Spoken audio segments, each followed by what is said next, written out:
Vacation પૂરું થઈ ગયું છે, શાળાઓ ખુલી રહી છે, ત્યારે દર વર્ષની જેમ આ વર્ષે પણ હજારો બાળકો શાળામાં દાખલ થશે અને પોતાના શૈક્ષણિક જીવનનો આરંભ કરશે.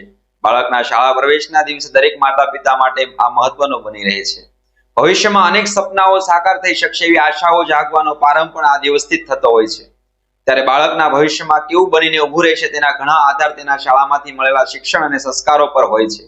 એટલું જ નહીં, આજથી લગભગ 150-200 વર્ષ પહેલા અમેરિકાના મહાન પ્રમુખ અબ્રાહમ લિંકને તેમના પુત્રને શાળામાં બેસાડ્યો ત્યારે તેના શિક્ષક પર એક પત્ર લખ્યો હતો અને શાળામાં બાળકનું ઘડતર કેવું થવું જોઈએ તે અંગે પોતાના વિચારો તેમણે આ પત્રમાં લખ્યા હતા. સન્માનની સાહેબ, આજે મારા દીકરાનો સ્કૂલમાં પહેલો દિવસ છે. દુનિયામાંથી તે અજાણ્યો છે. હું ઈચ્છું છું કે આપ તેને જિંદગીના મૂલ્યો શીખવો.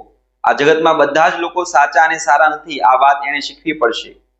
હું ઈચ્છું છું કે આપ તેને એ વાત શીખો કે દુનિયાના સૌથી ખરાબ માનવી પાસે પણ સારું અને પવિત્ર હૃદય હોય છે.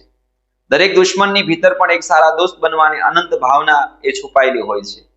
હું જાણું છું કે આ વાત શીખવામાં તેને સમય લાગશે, છતાંય મને લાગે છે કે આપ તેને શીખવજો કે મહેનતથી કમાયેલો 1 રૂપિયો સડક પરથી મળી આવેલા 5 રૂપિયા કરતા વધુ મૂલ્યવાન છે. આપ એને શીખવો કે બીજા લોકો પ્રત્યેની ઈર્ષ્યાની ભાવના તે કાયમને માટે મનમાંથી કાઢી નાખે. આપ એને એ પણ શીખવજો કે ખુલીને હસતી વખતે પણ શાલીનતાથી વર્તવું અત્યંત ખૂબ જરૂરી છે. આપ તેને પુસ્તકો વાંચવાનું કહેજો, પરંતુ તેની સાથે સાથે આકાશમાં ઉડતા પક્ષીઓ, ફૂલો પર ઉડાઉડ કરતા પતંગિયાને નિરખવા અને કુદરતની અનુભૂતિ કરવી પણ ખૂબ જરૂરી છે.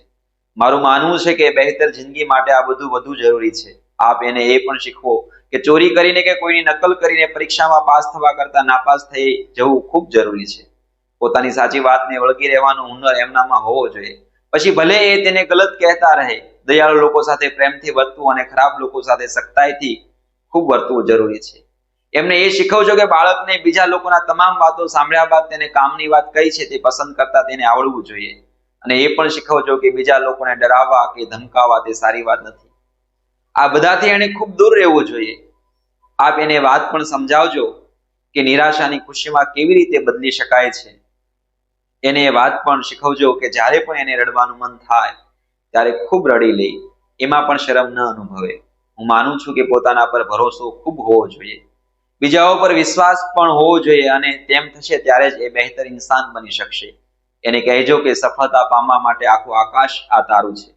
બધી વાતોમાંથી જેટલું પણ આપ તેને શીખવી શકો તેટલું તેને ભવિષ્ય ઉજળું હશે. અત્યારે તો હું ખૂબ નાનો છું અને એ મને વાલો પણ છે. લિખિતન આપનો અબ્રાહમ લિંકન. નમસ્કાર.